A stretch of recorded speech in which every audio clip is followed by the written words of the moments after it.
ನೀನು ಎಂಥ ಪರಿಸ್ಥಿತಿನಲ್ಲಿ ಸಿಕ್ಕಾಕೊಂಡಿದೀಯ ಅಂತ ಗೊತ್ತಾ ಚಂದು? ಇಂಥ ಒಂದು ದಿನ ಬಂದೇ ಬರುತ್ತೆ ಅಂತ ನನಗೆ ತುಂಬ ಚೆನ್ನಾಗಿ ಗೊತ್ತಿತ್ತು. ಹೇಳು ಚಂದು, ಭಕ್ತಿಯಿಂದ ನಿನ್ನನ್ನು ಪೂಜಿಸಿ ಆರಾಧಿಸು ಶ್ರೀಕೃಷ್ಣನ ತುಳಸಿಯಿಂದ ತೂಗಿದ ರುಕ್ಮಿಣಿನ ನೀನು ಹೆಂಡತಿ ಅನ್ಕೊಂತೀಯೋ, ಅಥವಾ ಹಣದ ಅಹಂಕಾರ ಅಂತಸ್ತು ಇರೋ ಸತ್ಯಭಾಮಿನ ನೀನು ಮದುವೆ ಆಗ್ತೀಯ? ನನಗೇನು ಮಾಡಬೇಕು ಅಂತಲೇ ಗೊತ್ತಾಗ್ತಿಲ್ಲ. ಇಬ್ಬರನ್ನ ಮದುವೆ ಆದ ದೇವ್ರುಗಳೇ ಸುಖವಾಗಿಲ್ಲ ಅಂದರೆ ಇಬ್ಬರನ್ನ ಮದುವೆ ಆದ ಮನುಷ್ಯ ಸುಖವಾಗಿರ್ತಾನ? ಚಂದನ್, ನೀನು ಕೇಳಿದ ಪ್ರಶ್ನೆಗಳಿಗೆ ಒಬ್ಬ ಗೆಳೆಯನಾಗಿ ನಾನು ಪ್ರಾಮಾಣಿಕವಾಗಿ ಉತ್ತರ ಹೇಳಿದ್ದೀನಲ್ವಾ? ಏನು ಹೇಳ್ತಿದ್ಯಾ ರಾಮ್? ಚಿನ್ನು ನುಡುಕ್ಬೇಡ ಚಂದು. ಏನೋ ಋಣಾನು ಬಂದ. ಯಾವ ಜನ್ಮದಲ್ಲಿ ಏನು ಪುಣ್ಯ ಮಾಡಿದ್ಯೋ, ಏನು ಪಾಪ ಮಾಡಿದ್ಯೋ ಅದಾಗೋಯ್ತು. ಓದೋಳು ಓದ್ಲಲ್ಲ ಅಂತ ಮರ್ತ್ಬಿಟ್ಟು ಶ್ರುತಿ ಅಕ್ಕನ್ನ ಮದುವೆಯಾಗಿ ಸುಖವಾಗಿರು.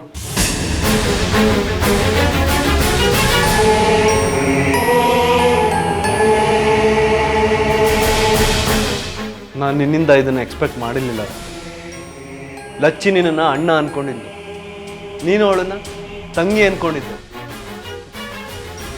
ನೀನು ಅವಳ ಜೊತೆನೆ, ಅವಳ ಜೀವನದ ಜೊತೆನೆ ಆಟಾಡ್ತೀಯ ಅಂತ ನಾನು ಅಂದ್ಕೊಂಡಿರಲಿಲ್ಲ. ಈ ರೀತಿಯೆಲ್ಲ ನೀನು ಮಾಡ್ತೀಯ ಅಂತ ಮನಸ್ಸಿನಲ್ಲೂ ನಾನು ಅಂದ್ಕೊಂಡಿರಲಿಲ್ಲ ರಾಮ್. ನಿನ್ನ ತಂಗಿ ಮನೆ ಬಿಟ್ಟು ಹೊಟ್ಟೋಗ್ಬಿಟ್ರೆ ಅವಳು ನಿನ್ನ ತಂಗಿ ಅನ್ನೋದನ್ನೇ ನೀನು ಮರ್ತುಬಿಟ್ಯಾ? ಚಿನ್ನು ನನ್ನ ತಂಗಿ ಅನ್ನೋದನ್ನು ನಾನು ಮರ್ತಿಲ್ಲ ಚಂದನ್. ನೀನು ನನ್ನ ಗೆಳೆಯ ಅನ್ನೋದನ್ನು ಮರ್ತಿಲ್ಲ. ನನ್ನ ತಂಗಿ ಜೀವನ ಯಾವತ್ತೂ ಹಾಳಾಗೋಯ್ತು.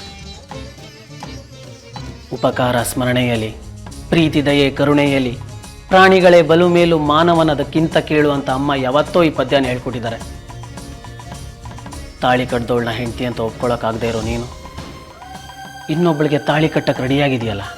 ಯಾರೋ ಕಷ್ಟದಲ್ಲಿದ್ದಾರೆ, ಅವ್ರನ್ನ ಕಷ್ಟದಿಂದ ಪಾರು ಮಾಡಬೇಕು, ಅವ್ರ ಜೀವನಕ್ಕೆ ಒಂದು ದಾರಿ ತೋರಿಸ್ಬೇಕು ಅಂತ ಅನ್ಕೊಳ್ಳೋದೇ ತಪ್ಪ ರಾಮ್? ಹಸಿದ ಹಸುವಿಗೆ ಕೊಟ್ಟಿಗೆಲ್ ಕಟ್ಟಿ ನೀರು ಕುಡಿಸ್ಬಹುದು, ಹಸಿ ಹುಲ್ಲು ತಿನ್ನಿಸಬಹುದು, ಆದರೆ ಯಾವುದೋ ಹುಡುಗಿಗೆ ತಾಳಿ ಕಟ್ಟಕ್ಕಾಗುತ್ತಾ ಚಂದು?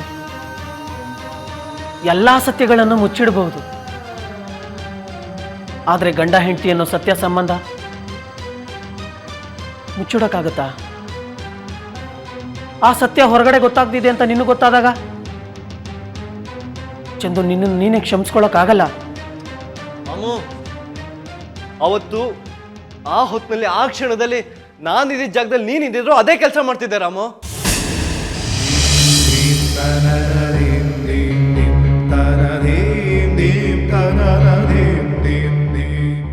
ತಾತಮ್ಮ ನನಗೆ ಕೈ ಮುಗಿದು ದೇವ್ರು ಬಂದಾಗ ಬಂದಿದ್ಯಪ್ಪ. ನನ್ನ ಮೊಮ್ಮಗಳು ಲಗ್ನ ಪತ್ರಿಕೆಯಲ್ಲಿ ನಿನ್ನ ಹೆಸರು ಇದೆ, ನಿನ್ನ ಫೋಟೋನೂ ಇದೆ. ನನ್ನ ಮೊಮ್ಮಗಳು ನರ್ಕದಲ್ಲಿದ್ದಾಳೆ, ಅವಳಿಗೆ ಸುಮ್ಮನೆ ತಾಳಿ ಕಟ್ಟಿ ಇಲ್ಲಿಂದ ಕರ್ಕೊಂಡು ಹೊಟ್ಟೋಗು. ಮೊದಲೇ ತಾಯಿ ಇಲ್ಲದೆ ಇರೋ ಕೂಸು, ದೇವ್ರು ಬಂದಾಗ ಬಂದಿದ್ಯಾ, ಎಲ್ಲಾದ್ರೂ ಕರ್ಕೊಂಡೋಗಿ ದಾರಿಲಿ ಬಿಟ್ಬಿಡು, ಆ ದೇವ್ರೇ ದಾರಿ ತೋರಿಸ್ತಾನೆ ಅಂತ ಹೇಳ್ತಾಳೆ. ಆ ಟೈಮಲ್ಲಿ ನಾನು ಏನ್ ಮಾಡ್ಬೇಕಿತ್ತು ರಾಮ್? ನಾನು ಏನ್ ಮಾಡ್ಬೇಕಿತ್ತು ಹೇಳು?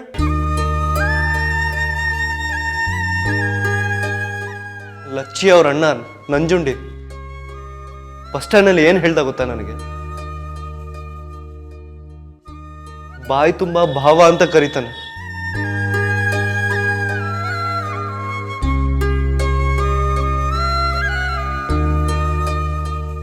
ನಾನು ಲಚ್ಚಿನ ಚೆನ್ನಾಗಿ ನೋಡ್ಕೋತಿದ್ದೀನಿ ಅಂತ ನನ್ನ ಕಾಲಿಗೆ ಬೀಳಕ್ ಬಂದ. ಅವಳ ತಮ್ಮ ಗಿರಿ, ಅವನ ಕಣ್ಣಲ್ಲಿ ಎಷ್ಟು ಸಂತೋಷ ಆಯ್ತು. ನಾನು ಲಚ್ಚಿನ ಸುಖವಾಗಿ ಇಟ್ಕೊಂಡಿದ್ದೀನಿ ಅಂತ ಕಣ್ಣಲ್ಲಿ ನೆಮ್ಮದಿ ತುಂಬಿಕೊಂಡಿದ್ದ. ತನ್ನಕ್ಕ ಅವನನ್ನ ಬೆಂಗಳೂರಿಗೆ ಕರೆಸ್ಕೊಂಡು ಓದಿಸ್ತಾಳೆ, ದೊಡ್ಡ ಮನುಷ್ಯನಾಗಿ ಮಾಡ್ತಾಳೆ ಅಂತ ಕಣ್ಣಲ್ಲಿ ಕನ್ಸುಗಳು ತುಂಬಿಕೊಂಡಿದ್ದ.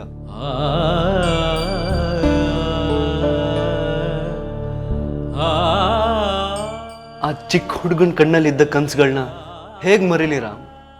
ಹೇಗ್ ಮರೀಲಿ ಹೇಳು? ನನಗೆ ಗೊತ್ತು ರಾಮ್, ಈ ಜನ್ಮದಲ್ಲಿ ಲಚ್ಚಿ ನನ್ನ ಹೆಂಡತಿ ಆಗಕ್ಕೆ ಸಾಧ್ಯನೇ ಇಲ್ಲ ಅಂತ.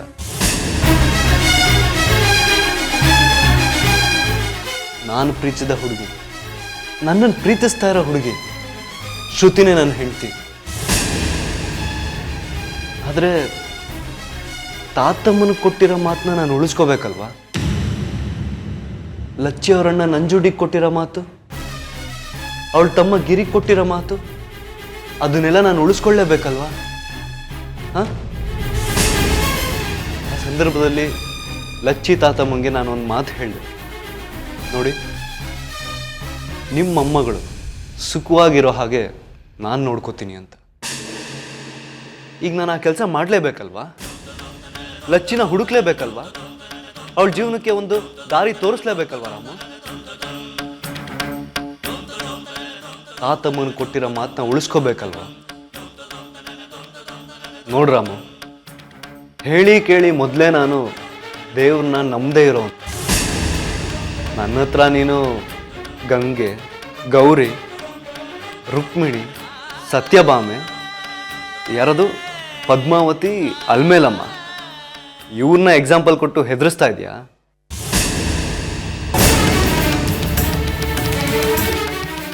ಒಬ್ಬ ಹೃದಯವಂತ ಮನುಷ್ಯನಾಗಿ ಆ ಸಂದರ್ಭದಲ್ಲಿ ಏನು ಮಾಡಬೇಕಿತ್ತೋ ಅದನ್ನು ನಾನು ಮಾಡಿದೆ ಅಷ್ಟೆ.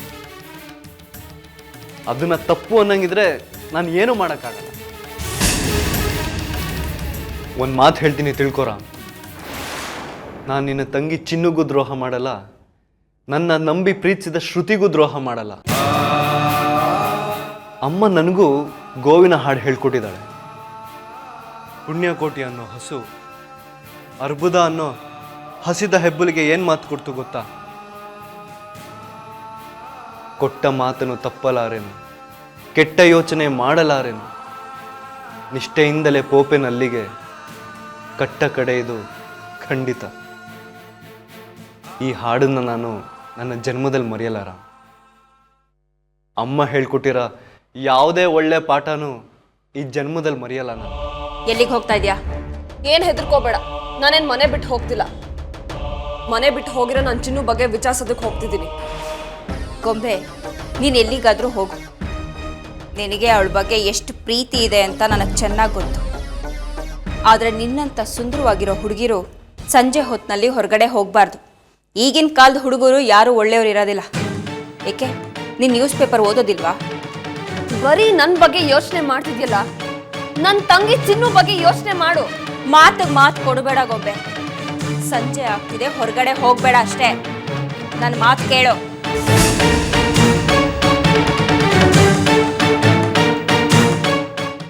ಓ ಅಂದನ್ ಪಾಪ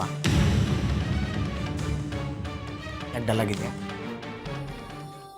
ಕೆಲಸದ ಬಗ್ಗೆ ಏನಾಯ್ತು? ಎಲ್ಲಾದರೂ ಕೆಲಸ ಖಾಲಿ ಇದೆಯಂತ? ಇಲ್ಲ ಲಕ್ಷ್ಮಿ, ನೀನು ಮಾಡೋ ಅಂಥ ಕೆಲಸ ಎಲ್ಲೂ ಸಿಗಲಿಲ್ಲ. ಎಲ್ಲ ಕಡೆ ವಿಚಾರಿಸಿ ನೋಡಿದ್ವಿ, ಎಲ್ಲೂ ಕೆಲಸ ಖಾಲಿ ಇಲ್ವಂತೆ. ನೀನು ಮಾಡೋ ಅಂಥ ಕೆಲಸ ಖಾಲಿ ಇಲ್ಲ. ಖಾಲಿ ಇರೋ ಕೆಲಸ ನೀನು ಮಾಡೋಕ್ಕಾಗಲ್ಲ. ಒಂದು ಕಡೆ ಕೆಲಸ ಖಾಲಿ ಇದೆಯಂತೆ, ಅದು ಬೇರೆ ರಾಜ್ಯದಲ್ಲಿ. ಅಕ್ಕ, ಎಲ್ಲಿ ಕೆಲಸ ಖಾಲಿ ಇರೋದು? ಎಲ್ಲಿದ್ರೂ ಪರವಾಗಿಲ್ಲ ಅಕ್ಕ, ನಾನು ಹೋಗ್ತೀನಿ. ಬೇರೆ ರಾಜ್ಯ, ಬೇರೆ ದೇಶ, ಎಲ್ಲಿದ್ರೂ ಪರವಾಗಿಲ್ಲ. ಆದರೆ ಇಲ್ಲಿಂದ ದೂರ, ಅವ್ರ ಕಣ್ಣಿಂದ ಅಕ್ಕಣ್ಣಿಂದ ಆದಷ್ಟು ದೂರ ಹೋದರೆ ಸಾಕು. ನನ್ನ ಹೊಟ್ಟೆ ಪಾಡಿಗೆ, ನನ್ನ ಬದುಕೋಸ್ಕರ ಒಂದೇ ಒಂದು ಕೆಲಸ ಸಿಕ್ಕಿದ್ರೆ ನಂಗೆ ಅಷ್ಟೇ ಸಾಕಕ್ಕ. ಮುಂಬೈಯಲ್ಲಿ ಕೆಲಸ ಇದೆ, ಹೋಗ್ತೀಯಾ?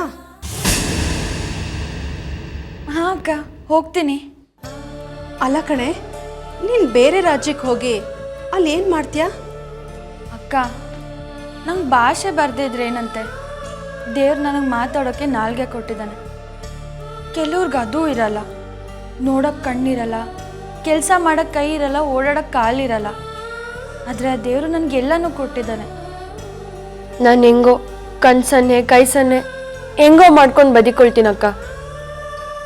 ಇಲ್ಲ ಲಕ್ಷ್ಮಿ, ನೀನು ನನ್ನ ತಂಗಿ ಥರ. ನನಗೆ ತಂಗಿ ಇದ್ದಿದ್ರೆ ನಾನು ಅವಳನ್ನು ಯಾವುದೇ ಕಾರಣಕ್ಕೂ ಗೊತ್ತಿಲ್ಲದೆ ಇರೋ ಊರಿಗೆ ಕೆಲಸ ಕಳಿಸ್ತಾ ಇರಲಿಲ್ಲ. ನಿನ್ನನ್ನು ಕಳಿಸಲ್ಲ, ನಿನಗಿದೇ ಊರಲ್ಲೇ ಕೆಲಸ ಕೊಡಿಸ್ತೀನಿ. ಅಕ್ಕ, ಬೆಂಗಳೂರಿನಾಗ ಬೇಡ ಅಕ್ಕ. ಅಕ್ಕ, ನೀನು ಆಗಲೇ ಹೇಳ್ದಲ್ಲ, ಮೈಸೂರಿನಾಗೆ ಯಾರೋ ವಯಸ್ಸಾದವರು ಅವ್ರನ್ನ ನೋಡ್ಕೋಬೇಕು ಅಂತ. ನಂಗೆ ಅದೇ ಕೆಲಸ ಕೊಡ್ಸಕ್ಕ.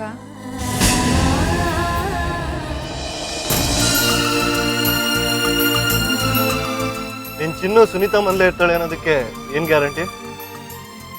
ಹೇಳ್ತಾನೆ ಇದೀನಲ್ಲ, ಚಿನ್ನುಗೆ ಸುನೀತಾ ಬಿಟ್ರೆ ಬೇರೆ ಯಾರೂ ಗೊತ್ತಿಲ್ಲ. ಚಿನ್ನು ಬೆಂಗಳೂರಿಗೆ ಹೊಸದಾಗಿ ಬಂದಾಗ ಯಾರೋ ಕೊಲೆ ಮಾಡೋದಕ್ಕೆ ಪ್ರಯತ್ನ ಪಟ್ರಂತೆ.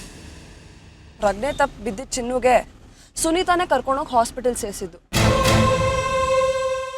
ಇವತ್ತು ಚಿನ್ನು ಜೀವಂತವಾಗಿದ್ದಾಳೆ ಅಂದ್ರೆ ಅದಕ್ಕೆ ಸುನೀತಾನೇ ಕಾರಣ. ಸೊ ಅವಳು ಸುನೀತಾ ಮನೆಗೆ ಬಿಟ್ರೆ ಬೇರೆ ಎಲ್ಲೂ ಹೋಗೋದಕ್ಕೆ ಸಾಧ್ಯನೇ ಇಲ್ಲ. ನೀ ಅವಳನ್ನ ಹುಡ್ಕೊಂಡು ಸುನೀತಾ ಮನೆಗೆ ಹೋಗ್ತೀಯ ಅಂತ ಚಿನ್ನು ಗೊತ್ತಿರುತ್ತಲ್ವಾ? ಆ ಕಾರಣಕ್ಕೆ ಅವಳು ಸುನೀತನ ಮನೆಗೆ ಹೋಗಿರಲ್ಲ ಅಂತ ನಾನು ಅನ್ಕೊಳ್ತೀನಿ. ಇನ್ನೆಲ್ಲಿಗೆ ಹೋಗಿರ್ತಾಳೆ? ಸರಿಮ್ಮ, ನೀನ್ ಹೇಳ್ದಂಗೆ ಕೇಳ್ತೀನಿ. ಸುನೀತನ ಮನೆಗೆ ಹೋಗೋಣ. ಆದ್ರೆ ಅವ್ರ ಮನೆ ಅಡ್ರೆಸ್ ಗೊತ್ತಾ ನಿನ್ಗೆ? ಇಲ್ಲ, ಆದ್ರೆ ಸುನೀತಾ ವರ್ಕ್ ಮಾಡೋ ಹಾಸ್ಪಿಟಲ್ ನನಗೆ ಗೊತ್ತು. ಅಲ್ಲಿಗೆ ಹೋಗಿ ಕೇಳಿದ್ರೆ ಅವ್ರ ಅಡ್ರೆಸ್ ಕೊಡ್ತಾರಲ್ವಾ? ನೀನೊಂದು ಸ್ವಲ್ಪ ಬೇಗ ಓಡಿಸ್ತೀಯಾ?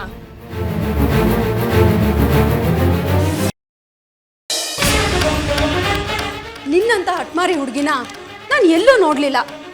ಯಾಕೆ ಇಷ್ಟೊಂದು ಹಠ ಮಾಡ್ತೀಯಾ? ನಾನು ಒಂದ್ಸಲ ಹೇಳಿದ್ನಲ್ಲ, ಕಳ್ಸಲ್ಲ ಅಂದಮೇಲೆ ಕಳ್ಸಲ್ಲ. ಅಕ್ಕ,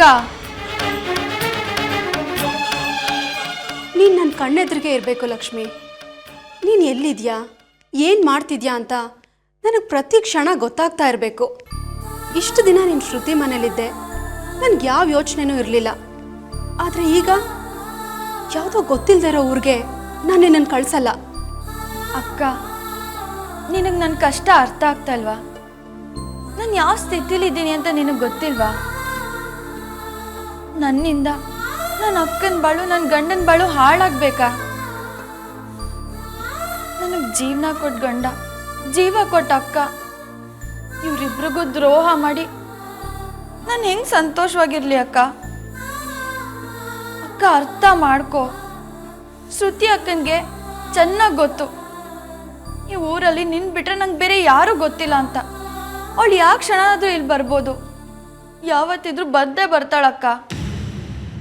ಅವಳು ಬರೋಕ್ಕೂ ಮೊದಲೇ ನಾನು ಇಲ್ಲಿಂದ ದೂರ ಹೊರಟೋಗ್ಬೇಕಕ್ಕ.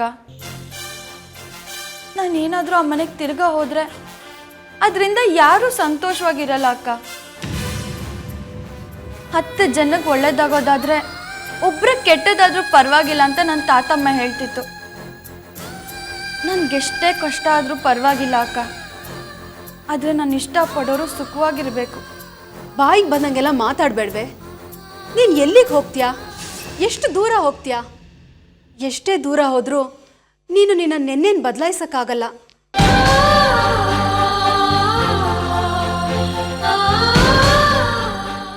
ಬದಲಾಯಿಸೋಕ್ಕೂ ಆಗಲ್ಲ, ಮರೆಯೋಕ್ಕೂ ಆಗಲ್ಲ ಅಂತ ನಂಗೆ ಗೊತ್ತು.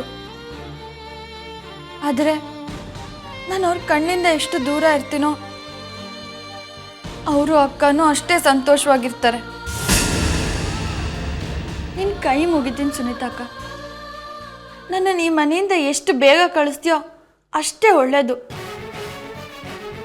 ನನ್ನಿಂದ ನಿನಗೆ ತೊಂದರೆ ಆಗೋದು ನಂಗೊಂದು ಚೂರು ಇಷ್ಟ ಇಲ್ಲ ಅಕ್ಕ.